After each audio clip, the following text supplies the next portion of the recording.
Assalamualaikum warahmatullahi wabarakatuh. Selamat pagi anak-anakku semua.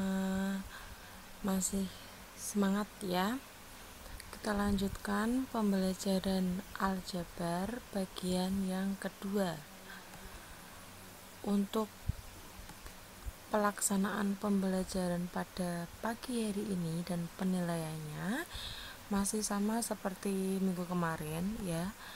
Tetap harus membaca materi, kemudian kalian cermati video pembelajarannya, kemudian tulis kembali materi hari ini di buku matematika dengan rapi, kemudian nanti kalau sudah difoto dan kerjakan juga latihan soalnya, dikirim ke Google Classroom paling lambat hari Kamis tanggal 22 Oktober 2020. Nah, sebelum Ibu lanjutkan materi baru, Ibu akan mengingatkan kembali atau persepsinya, yaitu di sini Ibu punya bentuk aljabar 3F min 5. Nah, perlu kalian ketahui bahwa 3F ini adalah sebuah suku ya. Kemarin sudah belajar suku-suku, ada suku 1, suku 2, suku 3 dan seterusnya. 5 itu juga suku, maka di sini 3F-5 dia mempunyai dua suku ya.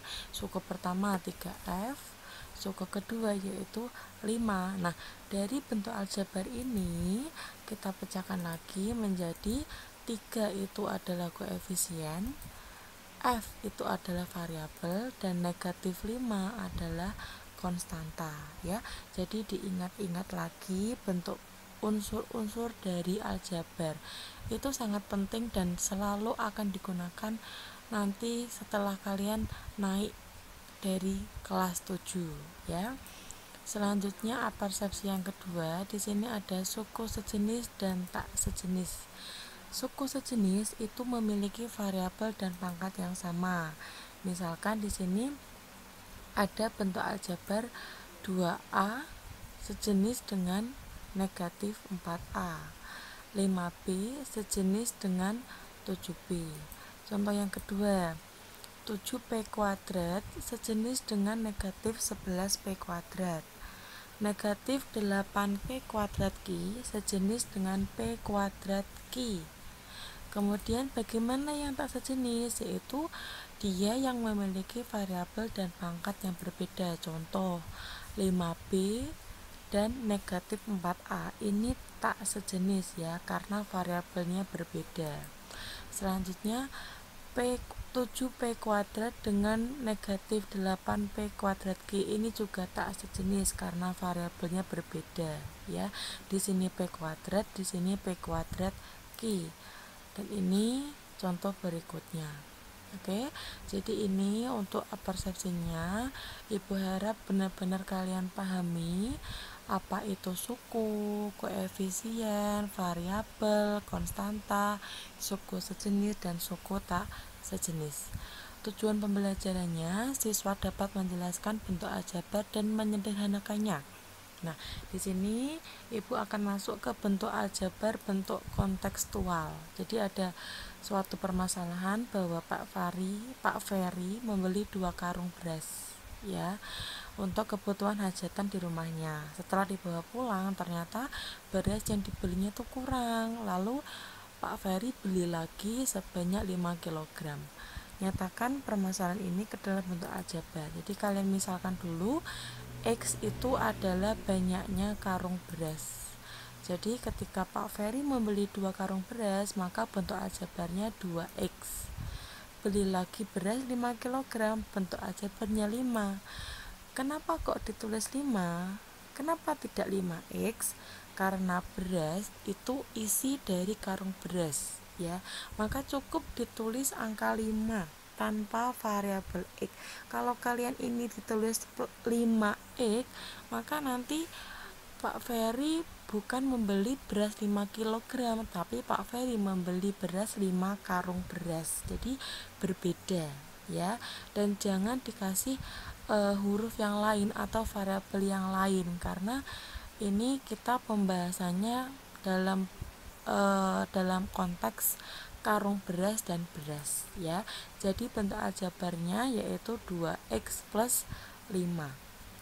Jadi membeli 2 karung beras, beli lagi 5 kg ya. Contoh yang kedua, Pak Denny membeli 3 gelondong kain untuk menjahit seragam pesanan sekolah SMP Semangat 45. Ternyata setelah dijahit, kainnya tersisa 4 meter. Nah, bagaimana bentuk aljabarnya? Nah, dimisalkan dulu. K adalah gelondong kain, banyaknya gelondong kain. Nah, di sini karena Pak Denny membeli 3 gelondong kain, maka bentuk aljabarnya 3K. Tersisa 4 meter, maka kita tulis negatif 4. Kenapa kok ditulis negatif 4? Ya, karena kain itu kan bagian dari gelondongan kain dan dia menyisakan 4 meter, maka kita tulis negatif 4 ya. Tersisa. Kalau dia membeli lagi, maka nanti di sini tulisannya 4 ya. Jadi bedakan kalimatnya. Bentuk aljabar dari permasalahan kedua yaitu 3K min 4. Menyederhanakan bentuk aljabar. Contoh yang pertama, di sini 4x plus 9 min 5x min 2. Caranya, kalian kelompokkan suku-suku yang sejenis, lalu jumlahkan atau kurangkan koefisien dan konstantanya. Jadi ini saya kelompokkan 4x dengan negatif 5x plus 9 dengan negatif 2. Jadi hasil akhirnya negatif 1x plus 7. Perlu kalian ketahui bahwa angka negatif 1 atau angka 1 itu boleh tidak ditulis. Jadi hanya ditulis variabelnya aja. Contoh negatif 1x, tulisannya min x. 1x ditulis x. Ya, maka bentuk sederhananya ini yaitu negatif x plus 7. Angka satunya hilang. Ya. Cukup seperti ini saja nulisnya.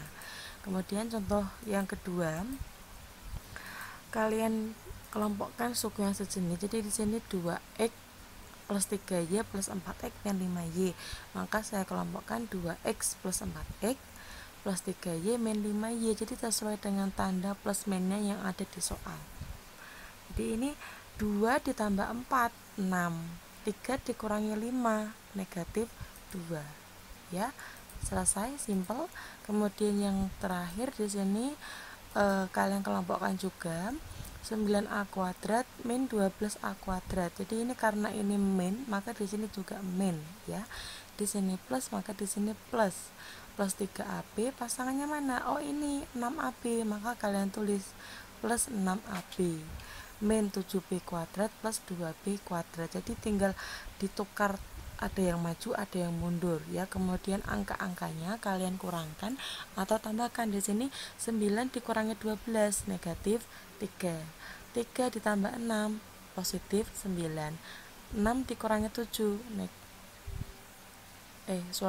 negatif 7 ditambah 2 negatif 5. Nah, jadi bentuk sederhananya negatif 3a kuadrat plus 9ab min 5b kuadrat ya.